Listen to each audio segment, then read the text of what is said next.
मी आज 3 अर्ज उचलले. मी कालपासून अमरावतीमध्येच होतो आणि सर्वांना माहिती आहे की आधीपासून अमरावतीमध्ये भारतीय जनता पार्टीचे सर्व पदाधिकारी, बच्चूभाऊ कडू आणि त्यांचा पक्ष, खोडके साहेब आणि त्यांचा पक्ष, राष्ट्रवादी, अजितदादा गट, शिवसेना उद्धव ठाकरे गट, शरद पवार साहेबांची राष्ट्रवादी, किंबहुना काँग्रेस, या सर्वच पक्षांचा विरोध त्या ठिकाणी राणा दाम्पत्याला आधीपासून होता आणि आहे.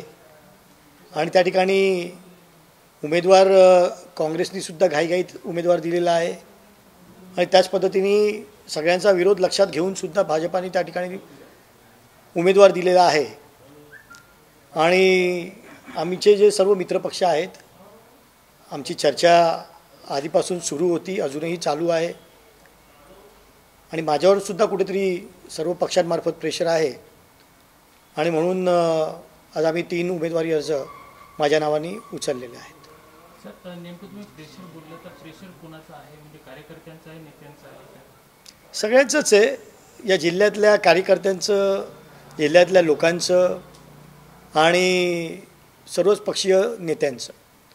मुख्यमंत्र्यांचं नाही, मुख्यमंत्र्यांनी तर आधीपासून शिवसेना भाजपा म्हणून त्यांची युतीची बोलणी चालू होती. त्यांनी आम्हाला परवा रात्रीसुद्धा सांगितलं की उद्या मी जेव्हा रामटेकला जाईन तेव्हासुद्धा मी नक्की या विषयावर चर्चा करीन, कारण परवा भाजपाचे काही पदाधिकारी हे देवेंद्रजी फडणवीस आणि बावनकुळे साहेबांना भेटायला गेले होते आणि त्यामुळे CM साहेबांनी सांगितलं आम्ही चर्चा करतो आणि नक्की काहीतरी तोडगा निघेल.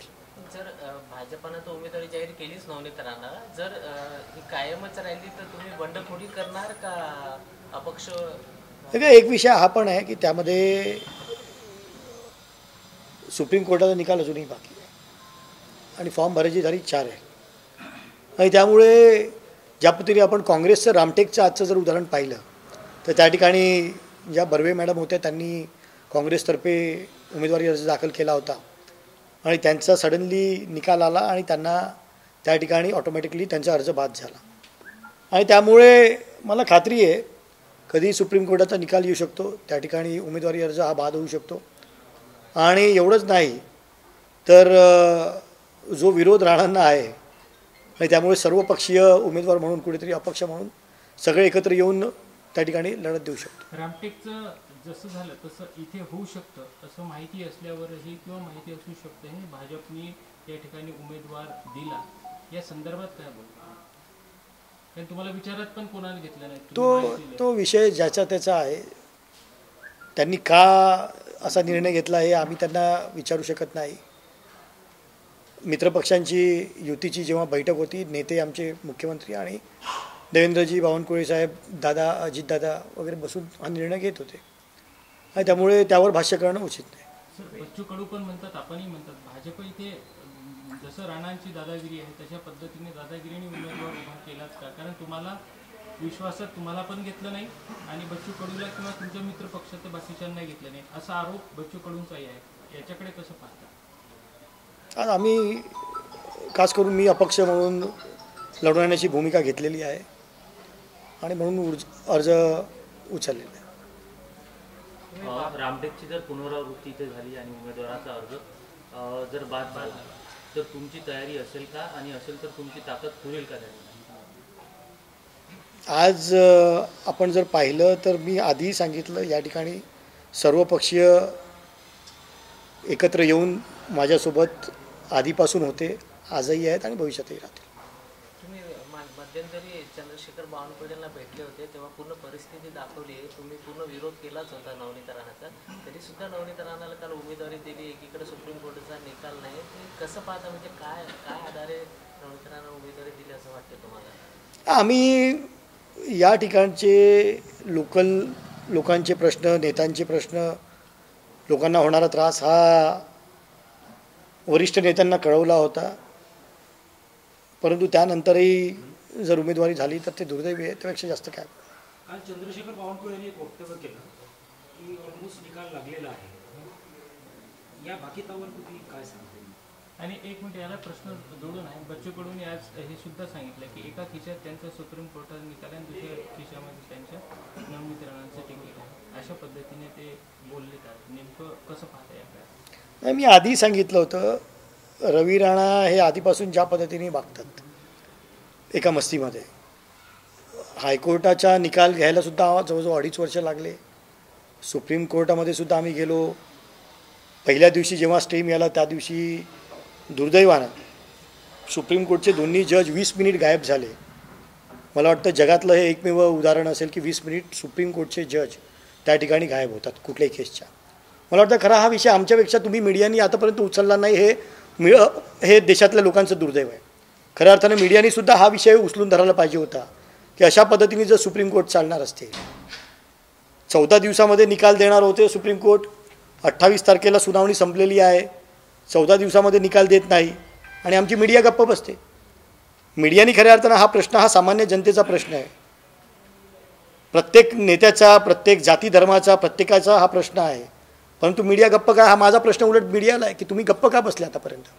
हा सुप्रीम कोर्ट जर निकाल देत नाही, 5-5 वर्ष या देशातली सगळ्यात मोठी लोकशाही ही भारत देश आहे आणि त्या भारत देशामध्ये सगळ्यात मोठं सार्वभौम सभागृह ज्याला म्हटलं जातं ती लोकसभा, संसद भवन, त्यामध्ये 547 लोक निवडून जातात आणि त्यांचा हा प्रश्न आणि त्याच्यावर हे देश चालतो.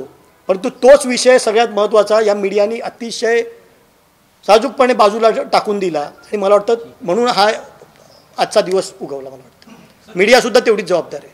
सर, नेमकं उमेदवार कोण राहणार आहे? तुम्ही राहणार आहे की साहेब राहणार आहे? फॉर्म मी माझ्या नावाने उचललेले आहेत आणि त्यामुळे उमेदवार नक्कीच मी असेल. साहेब काल म्हणाले होते की मी अपक्ष उमेदवार निवडणूक लढवणार आहे.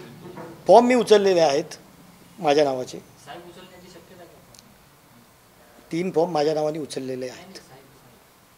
मोठे साहेब मोठे साहेब सर, आपण नेहमी पाहतो की भाजप तोडफोडीचं राजकारण करतात, पक्ष फोडतात.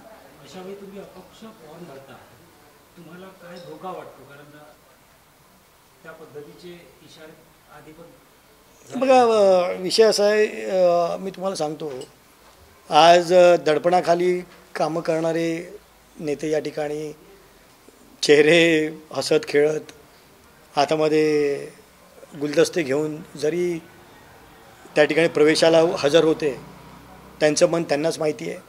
या जिल्ह्यातल्या पालकमंत्र्यांना पालकमंत्री, मला वाटतं यापेक्षा घृणास्पद कुठलीच गोष्ट असू शकत नाही. एखादा माणूस राज्यातला मंत्री होतो, जे 50 लोक असतात, म्हणजे या 12 करोड जनतेमधले 50 लोक फक्त मंत्री असतात, त्यातला एक मंत्री या जिल्ह्यातला पालकमंत्री, त्याला बालकमंत्री म्हणून नावाने बोलवणं, मला वाटतं याच्यापेक्षा चेष्टेची गोष्ट असू शकत नाही. सलग 5 वर्ष पालकमंत्रीच्या जागी बालकमंत्रीच हाक मारायची, घराच्या बाहेर लाजाळूचं झाड लावायचं. तुषार भारतीय, श्रीकांत भारतीय जे आज प्रवक्ते आहेत, आमदार आहेत, मोठे नेते आहेत, RSSचे सुद्धा पदाधिकारी आहेत, त्यांच्या घरावर दगडफेक, त्यांच्या गाड्या फोडणं, त्यांच्या घरात आईवडिलांना सुद्धा दगडं लागणं, म्हणजे ह्या सगळ्या गोष्टी मला वाटत नाही भारतीय जनता पार्टीचे कार्यकर्त्यांना सुद्धा या गोष्टी मनाला खूप वेदना झालेल्या आहेत, त्यांना लागलेलं आहे. आज जरी हसत खेळत दिसत असले तरीसुद्धा कुठेतरी निवडणुकीच्या शेवटच्या दिवशी मोठा गेम झालेला दिसेल. सर, एक सांगा की विरोधक असो की राणांचे विरोधक असो की तुम्ही सत्तेतले समर्थक असो, हे संपूर्ण राणांचे जे विरोधक आहेत त्याची एक मोड बांधून तुम्ही शेवटपर्यंत हा लढा देणार आहे. तुमचा एम हाच आहे की नवनीत राणा ह्या कशा हारतील, याला शेवटपर्यंत तुम्ही कायम राहाल? मी सांगितल्याप्रमाणे आमचे मित्रपक्षच नाही तर आमची जुनी शिवसेना, त्याचेसुद्धा सर्व पदाधिकारी आधीपासून माझ्या कॉन्टॅक्टमध्ये आहेत. त्या ठिकाणचे राष्ट्रवादीचे सुद्धा सर्व पदाधिकारी कॉन्टॅक्टमध्ये आहेत, काँग्रेसचे सुद्धा सर्व पदाधिकारी कॉन्टॅक्टमध्ये आहेत आणि आमचे मित्रपक्ष आहेतच. आणि त्यामुळे नक्कीच सगळे एकत्र मिळून विचार करून कशा पद्धतीने पुढे जायचं हे ठरवू. ज्या पद्धतीनं जो काही विषय आहे त्या संदर्भात आपण मागच्या 5 वर्षापासून सतत फॉलोअप घेत आहे, काय वाटतं कुठं थांबलेला असेल विषय? कुठला? जात प्रमाणपत्रासंदर्भात नेमकं कुठं थांबलेलं असेल? मीडियानी थांबवला हा विषय, मी तेच बोललो. मीडियानी खऱ्या अर्थानं हा विषय मांडणं गरजेचं होतं. 5 वर्ष एखादा निकाल लागत नाही, सुप्रीम कोर्ट 2.5 वर्ष राखून ठेवतं आणि तरीसुद्धा निकाल लागत नाही. खऱ्या अर्थानं हा आम्ही उचलण्यापेक्षा मीडियाने हे विषय मला वाटतं चौथा स्तंभ आपण ज्याला म्हटला जातो ती मीडियाच कुठेतरी गप्प बसून या सगळ्या गोष्टी बघत राहते. 3 वर्ष सुप्रीम कोर्ट स्टे देऊन ठेवतं आणि त्याच्यावर भाष्य करत नाही. निवडणुकीच्या 1 महिना आधी कुठेतरी कपिल सिब्बल आमचे वकील त्या ठिकाणी मांडतात की आता 5 वर्ष संपायला आली, त्यांनी उपभोग घेतलेला आहे त्या खासदारकीचा. आज त्या ठिकाणी लोकसभेमध्ये जे विषय मांडले जातात हे खऱ्या अर्थानं सगळ्या जनतेसमोर कधीच सगळ्या गोष्टी येत नाही. त्या ठिकाणी जे निवडून गेले जातात 20 लोकांमधून जे प्रतिनिधित्व करतात अशाच लोकांना त्या काही गोष्टी बघायला मिळतात. परंतु खोटं जात प्रमाणपत्र घेऊन त्या ठिकाणी जाऊन म्हणजे म्हटलं तर या देशाला सुद्धा धोका आहे त्या गोष्टीमुळे. अशा पद्धतीने खोटी जात प्रमाणपत्र हे करून ते त्या ठिकाणी खासदार झाल्या आणि आजही 5 वर्ष त्याचा निकाल लागत नाही आणि आमची मीडिया तोंड बंद करून गप्प राहते. याच्यापेक्षा दुसरं हे दुर्दैव आहे. तुम्ही आता मीडियावरती जे आहे ते तुम्ही सर्व खापर पडताय. मात्र काल जर पाहिलं तर बावनकुळेंनी स्पष्टपणे सांगितलं की या केसचा निकाल लागलेला आहे. निकाल काय नेमका लागला आहे हे विचारणार तुम्ही बावनकुळेंना विचारणार आहात का, किंवा विचारलं तर त्याला आता तुम्ही कसं उत्तर देणार आहात?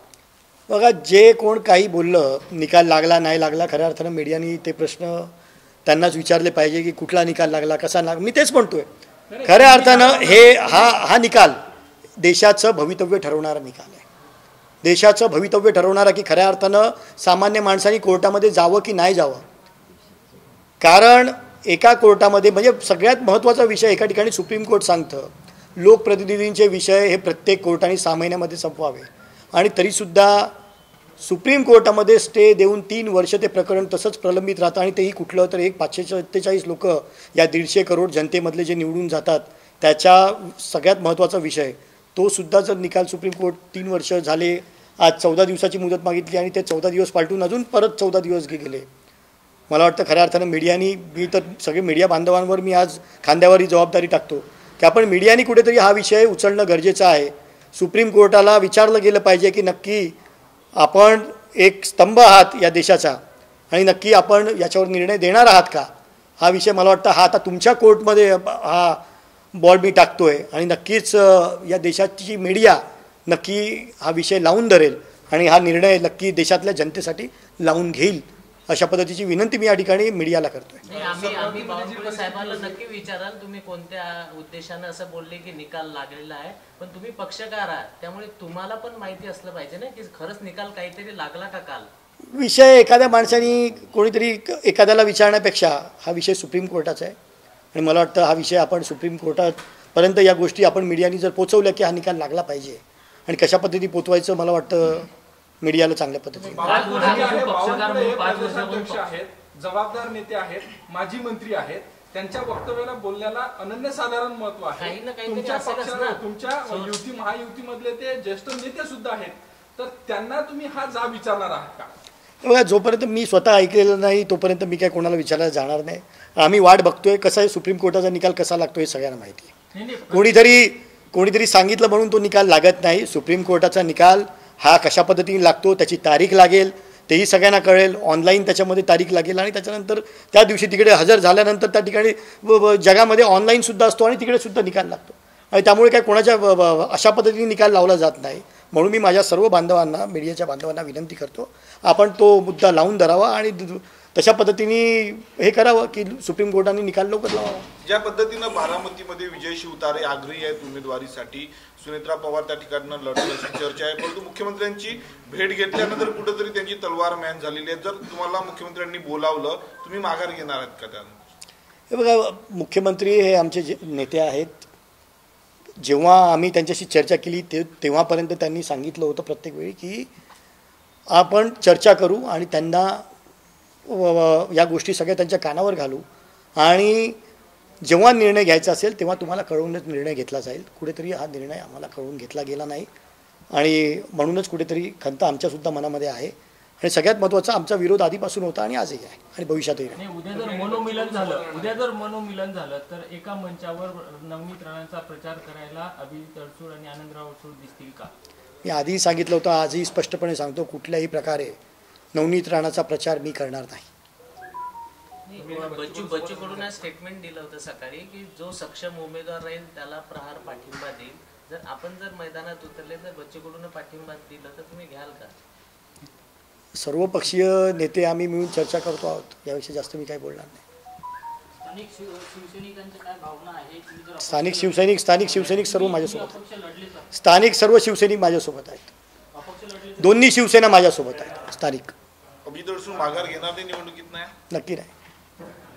तलवार मॅन होणार नाही अडसुळांची.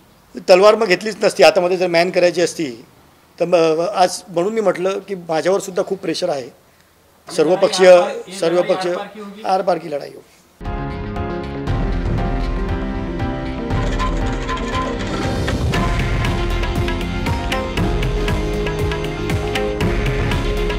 हे आहे देशातील नंबर 1 न्यूज नेटवर्क आणि आपण पाहत आहात TV9 मराठी. काळजी तुमची, हित महाराष्ट्राचं.